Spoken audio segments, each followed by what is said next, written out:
मुंबईतील बीडीडी चाळ पुनर्विकास प्रकल्पातील रहिवाशांसाठी एक महत्त्वाची आणि आनंदाची बातमी समोर आली आहे।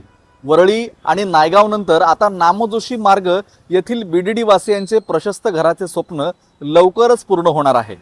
सामनामध्ये प्रसिद्ध झालेल्या वृत्तानुसार नामजोशी मार्ग येथील 557 पुनर्विकास सदनिकांचे वितरण करण्याची म्हाडाने तयारी सुरू केली आहे। विशेष म्हणजे गणेशोत्सवाच्या पार्श्वभूमीवर या घरांचा ताबा देण्याच्या प्रक्रियेला वेग आला आहे। नामजोशी मार्ग येथे एकूण 32 बीडीडी चाळींमध्ये तब्बल 2560 रहिवासी आहेत। या रहिवाशांच्या पुनर्वसनासाठी 23 मजली 14 टॉवर उभारण्याचे काम सुरू आहे। या प्रकल्पातील पुनर्वसन इमारत क्रमांक 1 मधील ई, एफ आणि जी विंगचे काम अंतिम टप्प्यात आले आहे।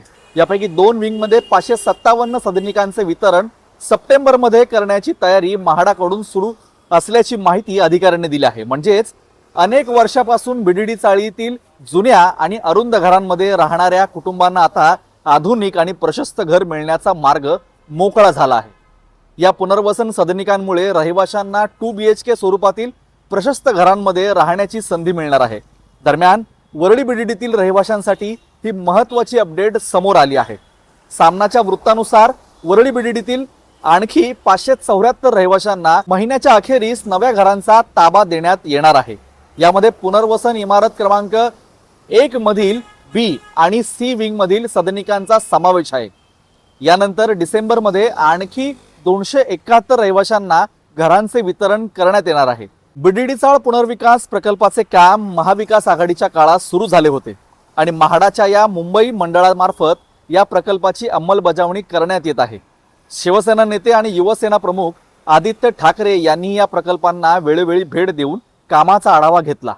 त्यामुळे आता नामजोशी मार्ग वरळी आणि नायगाव येथील बीडीडी वासियांसाठी पुनर्वसनाचा हा टप्पा महत्त्वाचा ठरत आहे। वर्षानुवर्षे पाहिलेल्या नव्या घराचं स्वप्न आता प्रत्यक्षात मार्गावर आहे। गणेशोत्सवाच्या काळात नव्या घराच्या चाव्या हातात मिळण्याची प्रतीक्षा असलेल्या बीडीडी वासियांसाठी ही नक्कीच आनंदाची बातमी आहे। अशाच महत्त्वाच्या मुंबई आणि महाराष्ट्रातील बातम्यांसाठी आपल्या चॅनलला सबस्क्राइब करा, फॉलो करा आणि लाईक करायला विसरू नका। धन्यवाद।